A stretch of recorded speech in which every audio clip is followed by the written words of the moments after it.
mana langkah kita untuk menuju jamaah, maka semakin nyamanlah kita di alam kubur. Semakin gelap malam yang kita tembus, subuh yang kita tembus untuk menuju jamaah, maka semakin teranglah cahaya di alam kubur kita. Kata Rasulullah dalam satu hadis, nanti di padang mahsyar ini kan semua umat kumpul,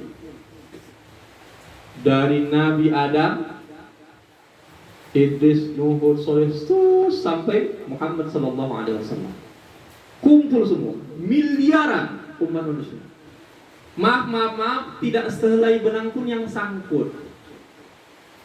Kalau waktu demo, kau nanti anggotamu peci biru, kau pakai selempang kuning, kau nanti celana hitam, enak nandai. Di sana tak ada yang bertanda. Semua, mohon maafnya, sehelai benang pun tak sangkut di tubuhnya.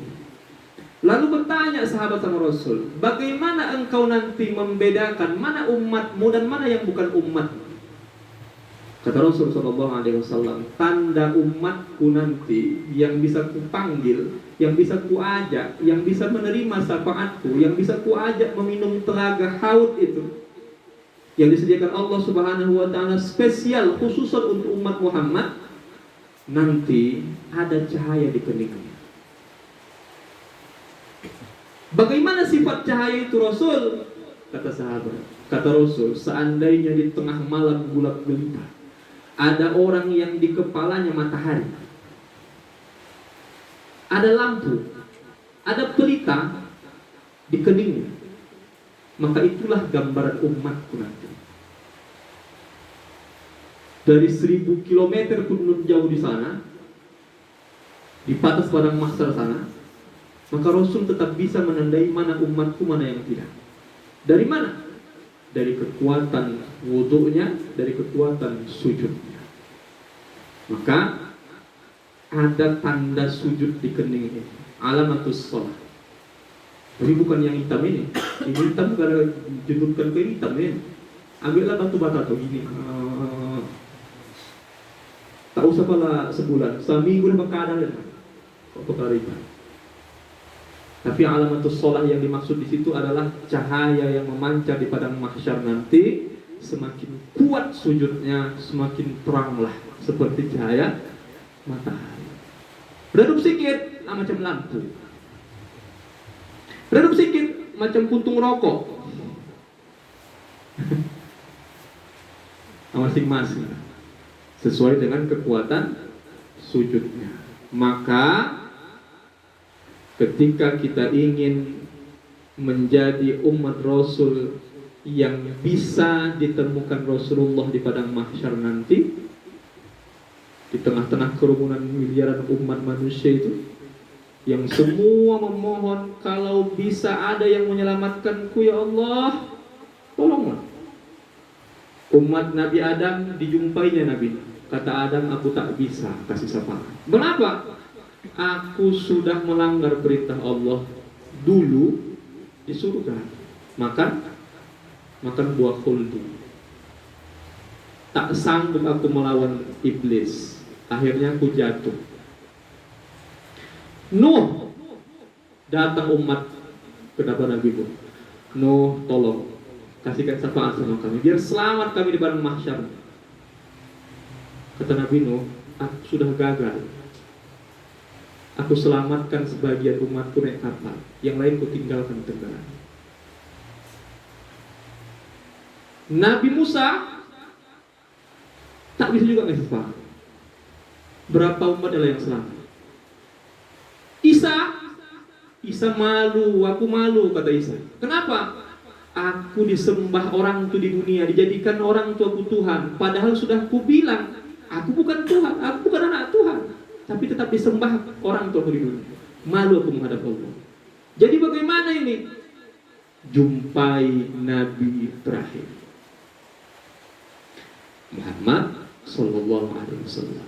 Maka ada satu doa yang disimpan oleh Rasulullah yang tak dikeluarkannya selama dia hidup, yakni doa untuk umatnya di yaumil mahsyar nanti. Sampai dalam satu riwayat Rasul akan rukuk dan sujud di tepian Shiratul Mustaqim itu ketika melihat umatnya bergelantungan. Ada yang sudah mulai tercampak, ada yang sudah terbakar separuh kaki, ada yang sampai mata kaki, ada yang sampai lutut, ada yang sampai pusat. Sujud Rasulullah, ya Allah selamatkan umatku. Kalau masih ada imannya separuh biji zarrah, kalau masih ada separuh biji bayam tuh imannya di hatinya, ya Allah, angkat dia ya Allah.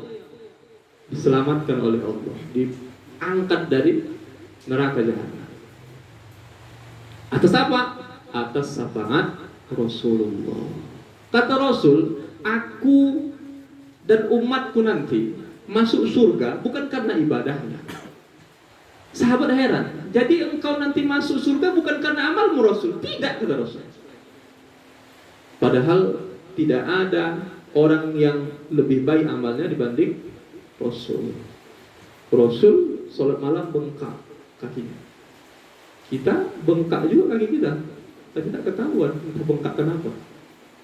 Entah menari di atas pentas, koro-koro, entah main goplak tak pulang-pulang. Masing-masing itu bongkak juga memang. Tak ada amal yang menandingi amal Rasul. Tapi kata Rasul, aku masuk surga nanti bukan karena amal. Jadi wahai Rasul, kalau kau masuk surga bukan karena amalmu, jadi karena apa? Karena ridho Allah. Karena Allah izin. Ada ahli abid dalam satu riwayat, dia puasa, dia sholat, zakat, infak yang luar biasa, baik dengan masyarakat. Begitu nanti masuk ke padang mahsyar, dia pamer dengan orang-orang di sekelilingnya. Nanti aku pasti masuk surga. Kenapa? Karena amalku luar biasa. Tak ada yang menandingi amalku. Dipanggil sekolah, dia tak dipanggil juga. Panggil sekolah, dia tak dipanggil juga. Terakhir sendirian. Bertanya dia sama malaikat, wahai malaikat, mengapa aku tak dipanggil Ridwan? Padahal amalku luar biasa, puasaku, hajiku, zakatku, sodakohku, sholatku, mengapa tak dipanggil-panggil? Akhirnya ditimbanglah sebelah matanya di yaumil mizan. Ditimbang sebelah matanya, nikmat yang dikasih Allah sebelah mata itu dicabut, kemudian sebelah kirinya dikumpul semua amalnya di dunia sampai dia mati, kumpul. Begitu ditimbang, mereka kan beratan matanya yang sebelah ditimbang itu daripada seluruh amal yang dikumpulkan. Barulah dia sadar, ternyata amalnya tidak ada apa-apa dibanding hanya satu nikmat yang Allah kasih sama dia. Maka harapan kita hari ini, puasa kita tak di mana-mana, sholat kita nauzubillah, sodakoh kita kadang ke rumah pun tak cukup,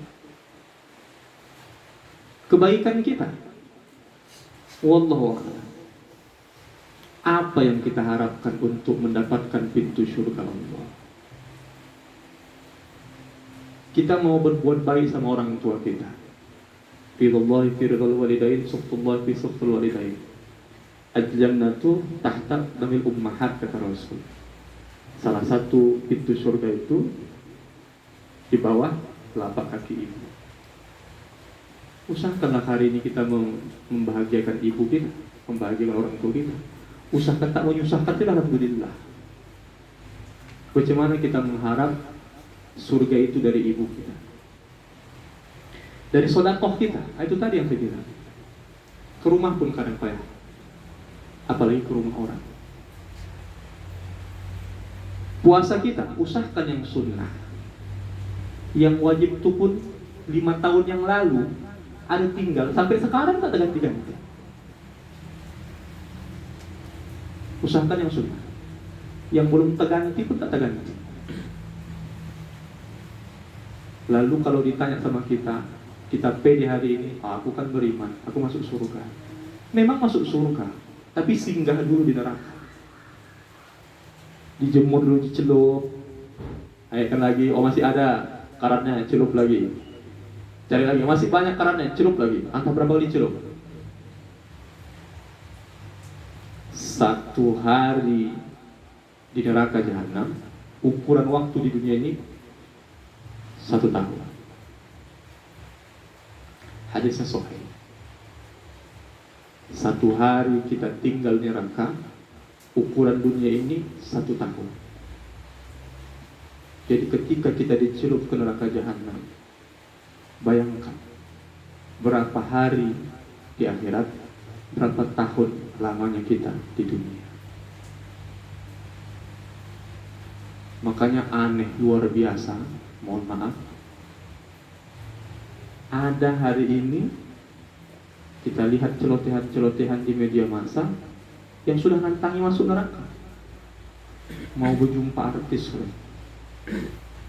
malah dibilangnya mau jualan dari neraka. Nauzubillah. Kalau kita runtun ke rukun iman, dia sudah layak dikatakan kafir. Mengapa? Karena sudah menantang Allah. Tidak ada dosa yang paling besar di dunia ini selain dari menentang Allah. Allah akan ampunkan dosa judi, dosa minum arak, dosa zina, dosa meninggalkan, semua diampunkan Allah, terkecuali syirik. Orang yang sudah menantang Allah berarti dia syirik. Tapi mau asalkan tenar, naik rating, banyak apa tadi, subscriber, ditantangnya. Tinggal kita tunggu. Apa kata Ustaz Hidayat? Tinggal kita tunggu bagaimana matinya. Tinggal kita tunggu bagaimana mati. Mudah-mudahan dipanjangkan umur, kita melihat dia mati. Orang-orang yang menantang Allah itu dipanjangkan umur ini, kita tengok dia bagaimana mati. Fir'aun, tidak ada manusia yang terhebat di dunia ini kalau dibandingkan dengan kekuasaan Fir'aun. Mati katanya, apa? Mati. Tapi akhirnya dengan hanya satu sedakan saja, masuk air laut ke perutnya, mati. Berarti tak ada sedikit pun kekuatan Fir'aun itu bisa menahan mati. Tak ada. Maka kembali kepada hadis yang awal, kalau memang kita menganggap amal kita ini tak hebat, jauh dari kesempurnaan, maka minimal carilah tali yang kuat untuk mengikat yang kecil-kecil. Tak pun dapat ikan yang besar, tapi banyak ikan yang kecil itu kumpul sikit, bisa kita kumpulkan dalam jaring itu, kita angkat pelan-pelan, naik dia ke daratan. Alhamdulillah. Tak dapat kita amal yang besar, tak bisa kita meniru orang-orang yang banyak harta bersedekah banyak-banyak, yang kecil-kecil lagi. Kecil. Bahkan kata Rasulullah, lewat kita di jalan, nampak kayu, nampak ranting, nampak duri, pinggirkan. Sedekah. Sedekah untuk siapa? Sedekah untuk setiap ruas tulang yang ada dalam tubuh kita. Makanya kata Rasul, kalau tak bisa kamu lakukan itu, sholat duha. Karena sholat duha itu sedekah untuk sendi-sendi kita. Orang tua kami yang dimuliakan Allah, tidak ada yang bisa kita harapkan untuk kita membuka salah satu pintu surga itu. Yang bisa kita harapkan sekarang adalah syafaat dari Rasulullah. Maka ikatlah amalan kita yang kecil-kecil ini dengan sholat. Mudah-mudahan sholat ini bisa menjadi tanda kita di yaumil mahsyar, agar Rasulullah sallallahu alaihi wasallam bisa menemukan kita. Ketika Rasulullah bisa menemukan kita, maka beruntunglah kita sebagai umat Rasul, diberikan syafaat, dibawa ke telaga Haud, kemudian bersama-sama Rasulullah Sallallahu Alaihi Wasallam masuk ke dalam surga. Tingkatannya masing-masing. Ada kelas ekonomi, ada kelas VIP, ada VVIP. Tergantung dengan amalan kita masing-masing. Pergi kita ke satu daerah, ada acara. Lalu kita bilang, kau di mana kemarin? Hotelnya. Wah, hotelku ya sama lah dengan sekolah itu, dengan ustadz yang terkenal itu. Sama lah satu hotel kami. Memang sama hotelnya. Tapi satu di atas, satu di bawah. Begitu juga surga. Sama-sama kalau masuk surga sama Rasul, tapi surganya beda. Surga paling atas, surga paling bawah. Tapi jadilah masuk surga daripada tak masuk. Mudah-mudahan dengan menjaga sholat ini, mudah-mudahan kita adalah umat Rasulullah yang bisa diberikan Rasulullah syafaat, dan mudah-mudahan kita adalah orang-orang yang mendapatkan ridho Allah masuk surga. Terakhir, sebagai kata kunci ta'lim kita malam hari ini adalah yang pertama, jaga sholat 5 waktu kita. Ketika kita ingin menjaga sholat 5 waktu kita dan keluarga kita, maka jadikanlah diri kita contoh yang terbaik di antara keluarga kita masing-masing. Jadikan rumah kita sebagai madrasah. Ketika rumah kita sudah jadi madrasah, harus ada gurunya. Kalau sekolah tak ada guru, bukan sekolah. Ada sekolah, ada guru, tak ada murid, tak sekolah namanya. Ada sekolah, ada guru, harus ada murid. Sekolah kita, rumah ini, madrasah ini rumah kita, sekolah kita. Rumah ini jadi madrasah kita. Kita jadikan anak-anak kita muridnya, dan gurunya kita berdua. Ayah, ibu di rumah, bapak, ibu di rumah. Kalau yang dua ini sukses menjadi guru, insya Allah anak-anak kita juga sukses menjadi murid. Kita sukseskan diri kita dulu menjadi guru. Mudah-mudahan anak kita sukses menjadi murid. Guru yang terbaik itu bukan guru yang pintar ilmunya, tapi pintar amalannya. Mudah-mudahan Allah memberikan taufiknya sama kita. Allah jaga istiqomah kita, terutama dalam mengikat seluruh amal ibadah kita dengan sholat. Wallahu a'lam. Mohon ampun kita kepada Allah kesalahan, kekhilafan dalam menyampaikan hadis Rasulullah ini. Mudah-mudahan ini tidak menjadi dosa bagi kita semua, terutama dari diri saya. Terima kasih atas perhatian, mohon maaf atas kekurangan. Kita akhiri dengan doa kafaratul majlis. A'udzubillahi minasyaitonirrajim. Bismillahirrahmanirrahim. Alhamdulillahirabbil alamin, wassalatu wassalamu ala asyrafil anbiya'i wal mursalin wa ala alihi wa sahbihi ajma'in. Subhanakallahumma bihamdik, asyhadu an la ilaha illa anta, astaghfiruka wa atubu ilaik. Allahumma inna nas'aluka ilman nafi'ah. Ya Allah, anugerahkan kepada kami ilmu yang bermanfaat, ilmu yang bisa kami ajarkan kepada anak cucu keluarga kami yang bermanfaat, yang menjadi sedekah jariyah sampai alam kubur kami ya rabbal alamin.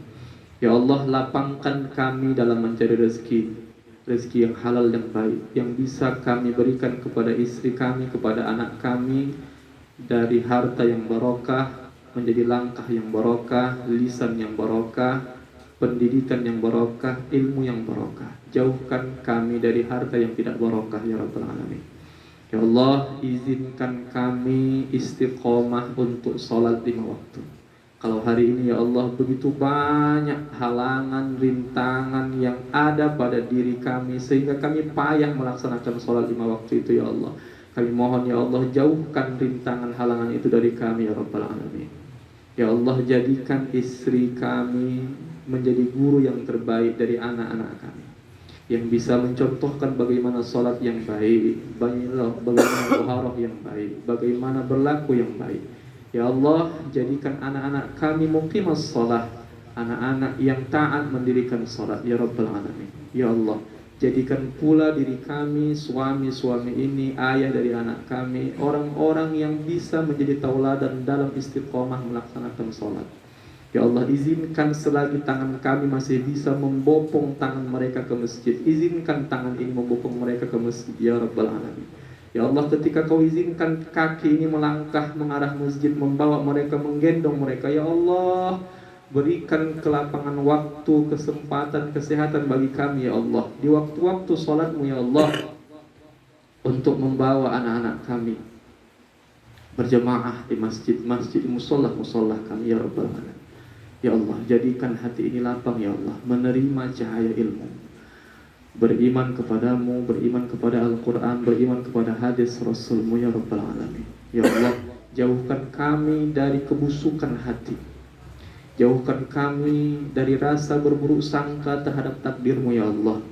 Jauhkan kami dari rasa su'uzon, buruk sangka, caci maki, hasad, dengki dengan saudara-saudara kami ya Rabbal Alamin. Kuatkan hati kami untuk bersilaturahim.